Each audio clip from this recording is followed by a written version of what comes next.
Bismillahirrahmanirrahim. Faslun utawi iki iku fasal. Wa sholatul jamaati utawi sholat jamaah. Sunnatun iku sunnah muakkadatun kang den kokohake. Fasal ini menjelaskan tentang sholat jamaah. Sholat jamaah itu hukumnya sunnah muakkad. Jadi yang dimaksud jamaah kalau dalam sholat itu lebih dari satu. Karena apa? Karena dua orang itu sudah termasuk jamaah.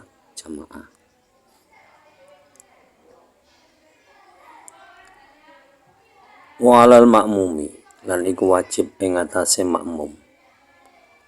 Ayan wiya utawi nyenton niat sapa makmum al-i'timama ing manut imam. Dunal imami ora imam. Nah, kemudian ketika sholat jamaah itu seorang makmum harus niat ikut imam. Sedangkan imam tidak. Maksudnya imam tidak itu begini.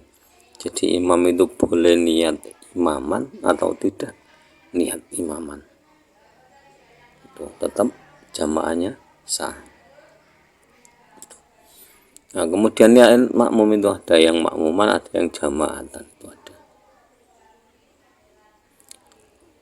Wa juzu lan wenang ayat tama apa nyento manut sapa wong al-hurru kang merdeka bil abdi kelawan budak.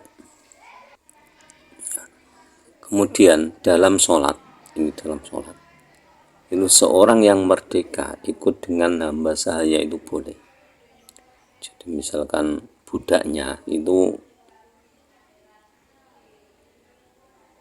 yang menjadi imam, kemudian tuannya itu yang menjadi makmum, itu sah sholatnya.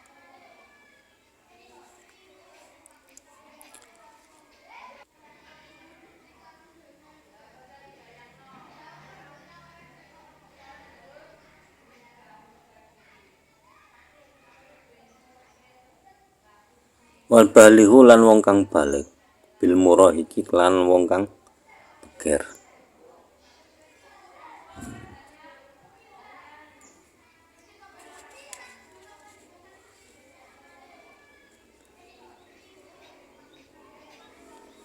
Nah, kemudian seorang yang balik itu boleh menjadi makmum orang yang belum balik. Murahik itu yang belum balik. Istilahnya beger. Jadi yang seorang merdeka boleh menjadi makmum hamba sahaya. Kemudian orang yang balik boleh menjadi makmum orang yang belum balik. Wala yasihu wala tasihu lan ora sah qudwatu rajulin apa manute wong lanang bimra'atin kelawan wong wadon. Nah, yang tidak boleh dalam sholat jamaah itu seorang laki-laki menjadi makmumnya seorang perempuan. Itu yang tidak boleh. Wala qari'un lan ora wong kang bisa maca bi ummiyin kelawan wong kang ora bisa maca. Nah, kemudian tidak boleh lagi itu ketika ada orang yang pandai membaca Al-Quran fasih kemudian menjadi makmum orang yang tidak pandai membaca Al-Quran, itu nggak boleh. Nah, untuk yang ini itu terkadang dalam kehidupan sosial bermasyarakat ini agak sulit dipraktekkan. Kenapa? Karena begini, terkadang orang yang tidak pandai membaca Al-Quran itu merasa dirinya alim. Kemudian kalau ketika sholat jamaah dia ingin menjadi imam.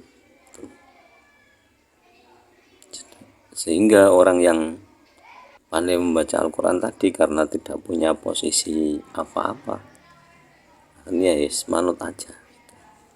Nah, untuk etika ini itu yang memegang itu orang yang bodoh. Orang yang bodoh walaupun kaya raya, walaupun dihormati orang, walaupun disegani orang, ketika sholat dia harus tahu diri bahwa dia tidak bisa membaca Al-Quran, ataupun kalau bisa baca Al-Quran dia tidak fasih. Masih ada yang lebih fasih dari dia. Orang yang lebih fasih itu, yang qori'un itu, yang disuruh menjadi imam.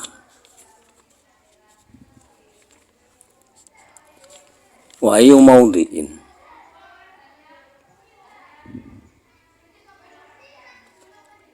lan utawi endine panggonan sholat kang sholat sapa wong fil masjidi ing dalem masjid,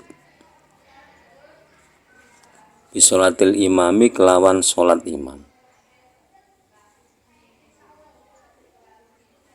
fihi ing dalem masjid, wa wa hale utawi makmum alimun iku ngerti bisolatihi kelawan sholati imam, ajza'ahu iku nyukupi apa maudhi hu ing wong, malam yataqaddam selagine ora andingini sapa makmum alaihi ing atase imam. Ini kemudian sholat jamaah ini di sini dijelaskan dimanapun tempat di dalam masjid.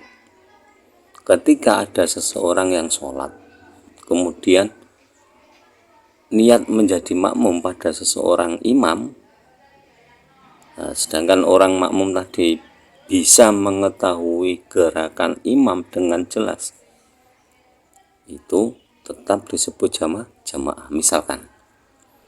Misalkan begini, seorang imam itu sholat di imaman, di mihrab imam itu, kemudian ada makmum, makmumnya ini aneh, jauh, misalnya masjidnya itu Allahu Akbar, terus makmumnya itu jauh beberapa sop di belakangnya, ada sop yang kosong, mungkin berapa sop yang kosong itu, mungkin 5 sop itu. Nah, kemudian di belakang itu ada orang yang sholat ikut imam itu ya tetap sah dimanapun dia di dalam. Sekiranya masih di masjid itu, kalau mengetahui dengan jelas gerakan imam, ya sah sholatnya, sholat jamaahnya sah.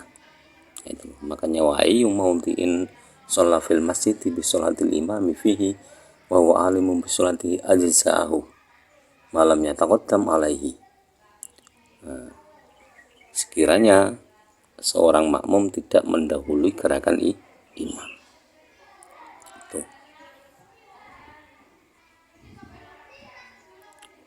Jadi dimanapun tempat di masjid itu boleh sholat menjadi makmum, padahal imamnya di agak jauhan, padahal nggak ada orang, boleh seperti itu.